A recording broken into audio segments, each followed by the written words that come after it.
Ce que Dieu cherche dans l'économie présente, c'est d'enlever au monde, en dénouant l'un après l'autre tous les liens qui le retiennent captif, un peuple qui soit sien et qu'il destine à entrer en communion permanente avec lui-même.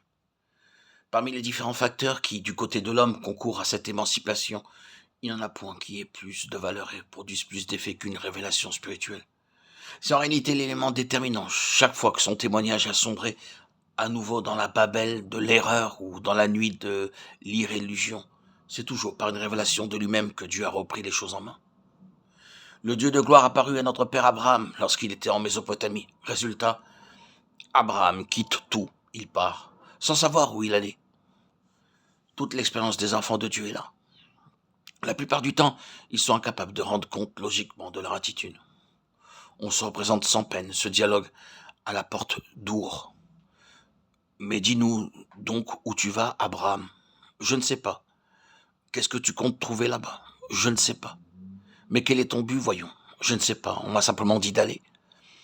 Oui, mais il avait quelque chose qu'aucun de ses compatriotes n'avait. Une vision, une révélation. Peu importe donc le mystère, il est sûr. Demandez-lui n'importe quoi, il dira je ne sais pas. Et pourtant, tout au fond de son cœur, il a la conviction inébranlable d'être sur le bon chemin et le monde ne peut rien pour le retenir. La mort, la résurrection et l'ascension de Christ d'une part, le don du Saint-Esprit d'autre part, tels sont les facteurs fondamentaux de l'œuvre accomplie. Il y a donc antagonisme fondamental entre Dieu et le monde et la vocation de l'Église. C'est d'être une parfaite représentation sur le plan collectif de cette grande vérité. De donner à cet antagonisme latent entre Dieu et le monde l'occasion de faire explosion, de déployer tous ses effets et de s'enregistrer une fois pour toutes dans l'histoire. La venue de Christ projeta en effet une lumière saisissante sur la réalité de cet antagonisme et le mit en relief d'une façon qui n'avait jamais eu ni précédent ni parallèle. Cette hostilité entre Dieu et le monde apparaît déjà clairement dans l'Ancien Testament, quoi qu'il en soit, plus ou moins localisée avec la venue de Christ. Elle prend soudain un caractère universel. C'est une personne universelle, si j'ose ainsi dire, qui est envoyée d'en haut sur un point particulier de l'univers. Et ce sont des forces universelles qui concentrent sur elle leur inimitié. À cause de la personne qui est en cause, parce que ce n'est pas simplement un homme, mais Dieu. Dieu avec nous. Il n'a pas plutôt fait son apparition sur la terre que le volcan de cet antagonisme longtemps contenu éclate soudain. C'est Hérode d'abord, dans le désert, Satan, à Nazareth, des compatriotes.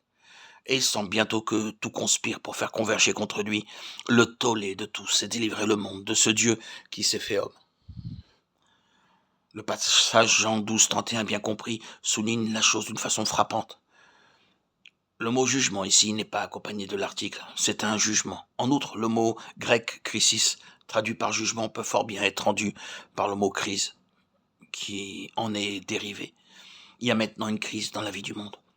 L'occasion de cette crise, c'est la présence dans le monde du Seigneur Jésus. Le seul fait de sa présence provoque un remous profond de tous les éléments d'hostilité contre Dieu que le monde cachait dans son sein.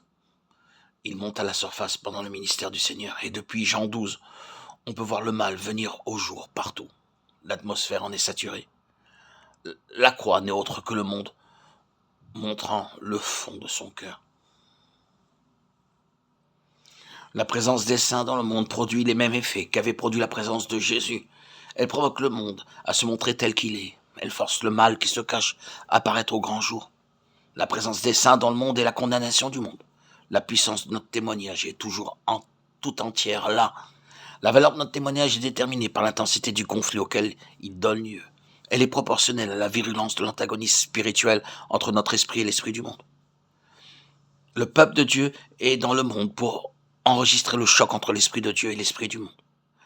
Ainsi, placé pour ainsi dire entre le marteau et l'enclume, il nous serait impossible de tenir victorieusement le parti de Dieu si cette loi de la mort n'avait pas été préalablement détruite. La mort, la résurrection, l'ascension de Christ, d'une part, le don du Saint-Esprit, d'autre part, tels sont les facteurs fondamentaux de l'œuvre accomplie. Il y a donc antagonisme fondamental entre Dieu et le monde, et la vocation de l'Église, c'est d'être une parfaite représentation sur le plan collectif de cette grande vérité.